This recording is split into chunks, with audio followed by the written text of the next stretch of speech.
Iya! Iya!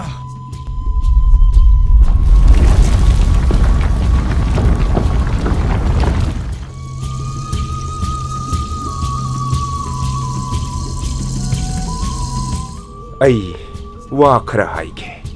Oh, ngasina amuk aigi iyamba oiraba. Aduna takpadi nang ngasi aigi yamna maru oiba misyak ama oire natra.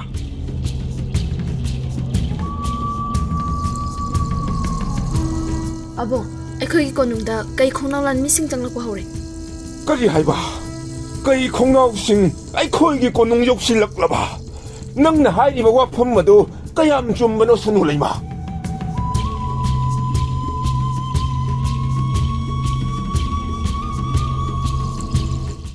Matam amagi warini langja amane haudong amane aduga uche kharaga leramboire.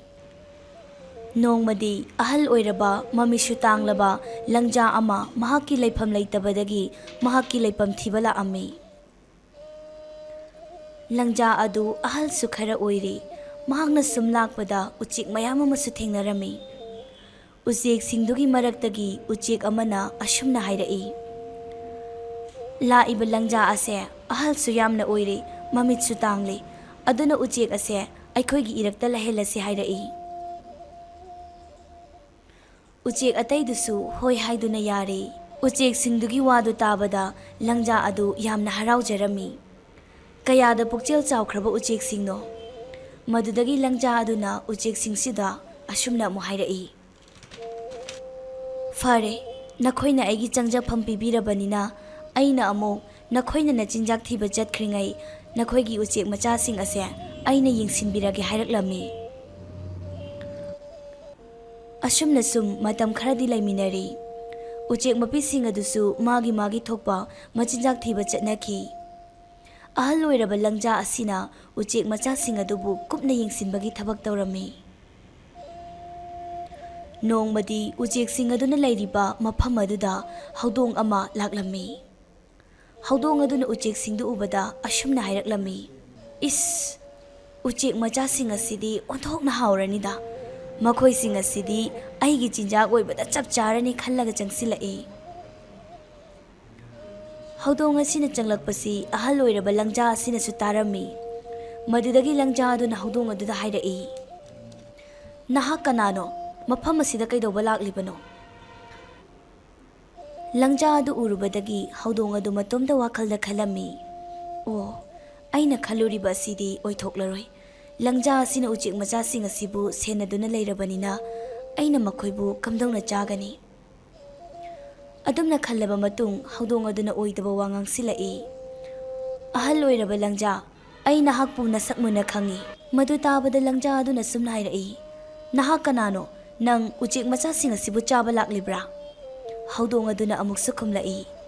Nate ahal loiraba langja nangna khallibada onari aidi nangbu masakmuna khangi.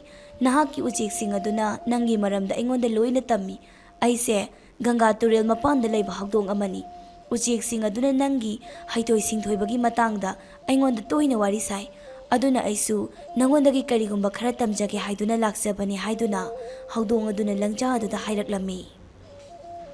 Haudong adugi wadu tabada langja aduna sumna hairai. Hoi, nangna hairibado ai adubu mafam asidi uchik macha yamna lei. Aduna atopa mafam amada chasi hairai.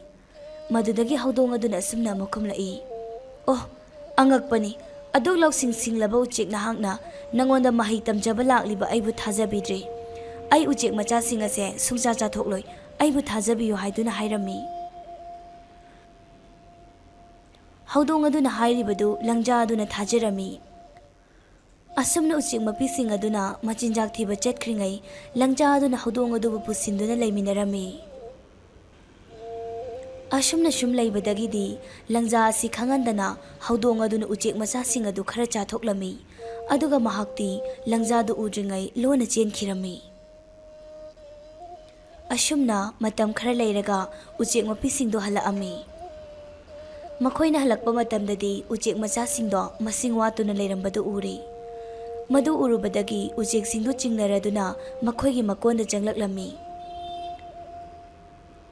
ꯃꯈꯣꯏꯅ ꯆꯪꯂꯛꯄ ꯃꯇꯝꯗꯗꯤ ꯎꯆꯦꯛꯁꯤꯡ ꯑꯗꯨꯒꯤ ꯁꯔꯨ ꯁꯌꯥꯡꯁꯤꯡꯗꯨ ꯊꯦꯡꯅꯔꯝꯃꯤ꯫ ꯃꯗꯨ ꯎꯔꯨꯕꯗꯒꯤ ꯎꯆꯦꯛꯁꯤꯡꯗꯣ ꯌꯥꯝꯅ ꯁꯥꯎꯔꯝꯃꯤ꯫ ꯃꯈꯣꯏꯅꯗꯤ ꯎꯆꯦꯛ ꯃꯆꯥꯁꯤꯡ ꯑꯗꯨ ꯆꯥꯊꯣꯛꯂꯤꯕꯗꯣ ꯂꯪꯖꯥ ꯑꯗꯨꯅꯅꯤ ꯍꯥꯏꯅ ꯈꯜꯂꯝꯃꯤ꯫ ꯃꯈꯣꯏꯅ ꯑꯁꯨꯛ ꯊꯥꯖꯅ ꯆꯪꯖꯐꯝ ꯄꯤꯔꯒ ꯃꯆꯥꯁꯤꯡꯕꯨ ꯂꯣꯏꯅ ꯆꯥꯊꯣꯛꯂꯝꯃꯤ ꯍꯥꯏꯕꯒꯤ ꯁꯥꯎꯔꯗꯨꯅ ꯂꯪꯖꯥ ꯑꯗꯨꯕꯨ ꯎꯆꯦꯛꯁꯤꯡ ꯑꯗꯨꯅ ꯍꯥꯠꯇꯣꯛꯈꯤꯔꯝꯃꯤ꯫ ꯃꯇꯥꯡ ꯑꯁꯤꯗ ꯉꯁꯤꯒꯤ ꯋꯥꯔꯤ ꯑꯁꯤ ꯂꯣꯏꯁꯤꯟꯖꯔꯤ꯫ ꯋꯥꯔꯤ ꯑꯁꯤꯕꯨ ꯍꯧꯕꯗꯒꯤ ꯂꯣꯏꯕ ꯐꯥꯎꯕ ꯌꯦꯡꯕꯤꯔꯤꯕ ꯄꯨꯝꯅꯃꯛꯄꯨ ꯍꯥꯏꯅꯤꯡꯉꯥꯏ ꯂꯩꯇꯅ ꯊꯥꯒꯠꯆꯔꯤ꯫ ꯃꯇꯨꯡ ꯇꯥꯔꯛꯄꯗꯁꯨ ꯃꯌꯥꯝꯒꯤꯗꯃꯛꯇ ꯑꯅꯧꯕ ꯋꯥꯔꯤ ꯀꯌꯥ ꯑꯃ ꯄꯨꯗꯨꯅ ꯂꯥꯛꯆꯒꯦ꯫